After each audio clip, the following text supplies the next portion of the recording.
आज दीदी खाना ना खाएं, आज बच्ची खाना ना खाएं। अक्सर सुनत हुई हैं।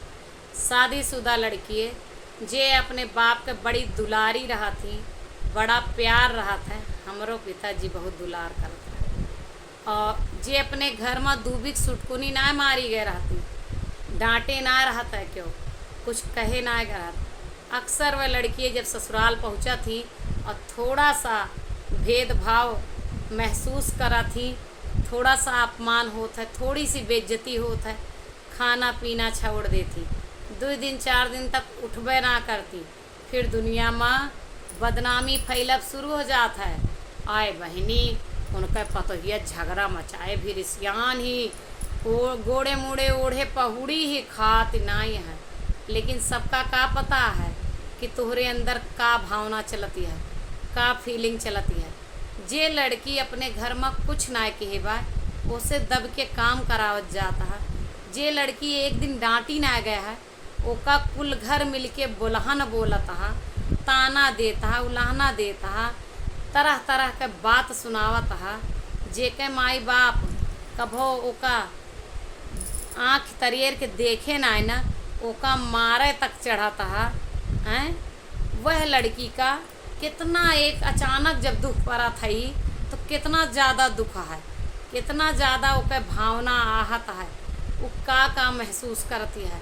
वो सोचती रही कि काश अपना सजाए का रहन कि चलबे अच्छे घरे में जाबे, नीक नीक बनैबे खाबे, सबके सेवा करबे, सबके साथे हंसी खुशी रहबे, और हियाँ आए के ओका ही मिलता है।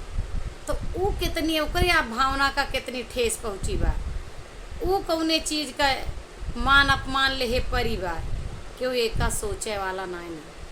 हम तो वह लड़कियन के लिए है यह कहबे कि जे अभी ना कि जे आलस के मारा पहुड़ गए हैं रिसिया के टहाली न करबे, उनका ना कहते, उनका ना हमारा समर्थन है। काहे से कि ससुराल एक ऐसी जगह है कि कितना काम काजी लड़की जाए उनके अंदर तो कमी नहीं करी जाता है, तो आलसी लड़कियन के तो बातें छोड़ दे। लेकिन जे लड़की सब कुछ कहे के बादो अपमान प्राप्त करत, यहाँ लोग उनके अपमान करता हैं, लोग उनके बुराई करता हैं, उनका डांटत हैं, बोलत हैं, तो उनका खाब पानी और छोड़े जरूरत ना है ना, गोड़े मुड़े चद्दर ओढ़ के पहुड़ा के जरूरत ना है ना, रिसियाए के बिल्कुल ज़रूरत ना है ना।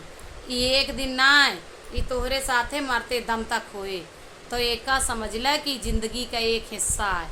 खा पिया मस्त रहा, खुश रहा, आपन काम करा, आपन फर्ज अदा करा, जोन तोहार फर्ज है, जोन खा पानी बनाए पावा, कह धाय पावा, जितना तोहरे सामर्थ हो उतना कह के बगल हुआ। जे बोलत हो बोले दा, उनके सामने थोड़ा और हंस के आवा ताकि उनका ये महसूस हो कि गलती हमारी है। कहना वीडियो कैसा लगा कमेंट में बताइए।